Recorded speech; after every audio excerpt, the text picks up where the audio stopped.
Hey guys, my name is Dan Gage, and I used to make harmonica videos on YouTube. And then I stopped because I kept moving and things got busy at work. And so here I am, probably, what was it, November 2012? Trying to think of something to talk about because I feel like I've not made a video in a very long time. So this is something that I've been working on, and it's not really great yet. So part of the message is that sometimes these things take time, even if other things come easy. So what I want to talk about is what we like to call the side to side.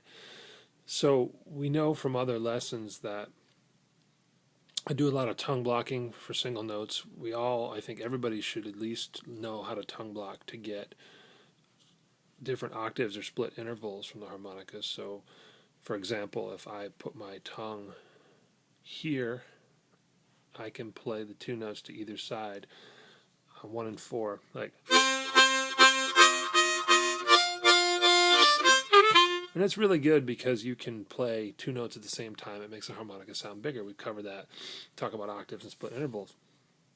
Another thing that we talked about was, it's a very, very common, very useful technique, the two-hole shake, right, where we play 3 and 4, or 4, mostly 4 and 5, sometimes 3 and 4. Whether shaking our head or maybe we're shaking the harmonica. Well, the side to side puts the two together. Now, another thing that I've always done is tongue slaps, right? So as I build these techniques, I'm just showing you where I didn't know the side to side existed for a very long time. And it's one of those things that once you hear it, it's an epiphany, and for some reason I never picked it up, probably because I don't know why I missed it. But so one of the things, if a tongue slapping from that split interval or that octave on the bottom, right? So if I'm playing 1 and 4, and if I flutter my tongue in and out, I can make it sound.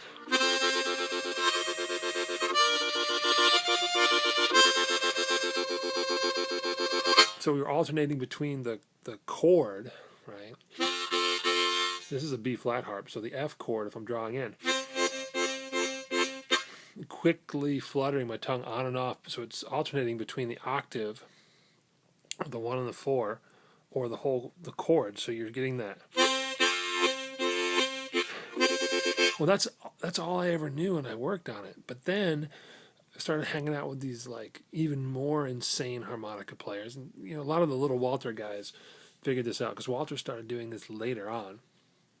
But what Walter was doing, and what a lot of guys can do, like Kim Wilson's really good at it, is take the tongue, and instead of your tongue, so my finger now is the analog for the tongue, so I'm blocking that right there, right? See, you can see that. So let's pretend that's my tongue, and instead of going right, what the tongue is doing is going back and forth. So you're alternating between blocking out for the 1 and 4 to the 2 and 5, or even further on and up, but the tongue is rolling back and forth. I find this incredibly difficult, and I've asked and gotten lessons. So the one lesson I got from my good friend Daniel Valentino, he said it always sort of sounds like the 5 is playing.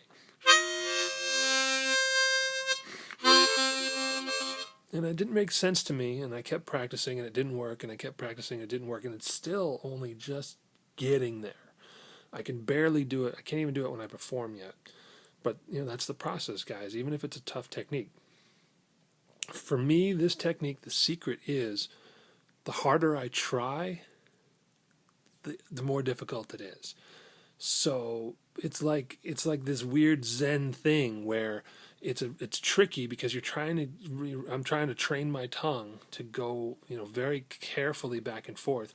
But the more carefully I try to control it, the uglier it sounds. So it's almost like one of those topics of like being sloppy, but it's not sloppy, it's precise. But when I try to be precise, it sounds sloppy, and when I allow myself to be a little sloppy and I guess the point is relax.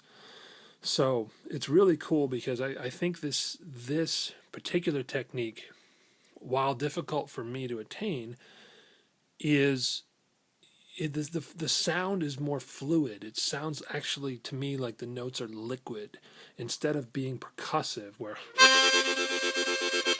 when these notes are going back and forth, if I can do it, I'll probably fail.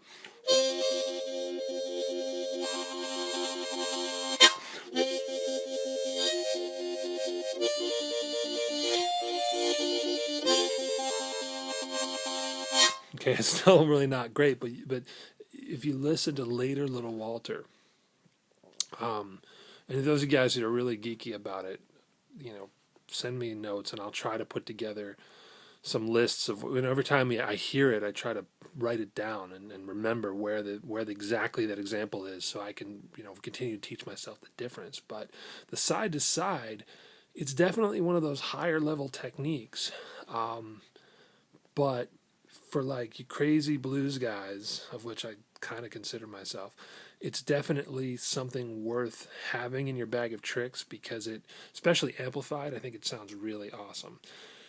So, but then it's not always easy to hear if somebody's doing this one or doing that one. So I don't know. I'm going to keep working on it, really, and I hope to make a couple more videos before Christmas. But my life is in chaos. I'm not going to show you the mess of an apartment that I live in, because we've moved and we've got too much stuff and too small of a place, and I'm working really hard at my day job, and excuses, but keep up the faith, fellas. Ladies too, I miss you guys. I'm not checking in as much, partly because the app really sucks and I can't see my messages very well on it, and I don't have time at work anymore. I used to have time, but hey, times are tough, right? So anyway, thank you guys for watching. I may or may not put this up. If I do, I'm going to keep on working on the side to side. See you next time, and yeah, keep on playing the harp, even if your day job gets in the way. Okay. I can't even do it.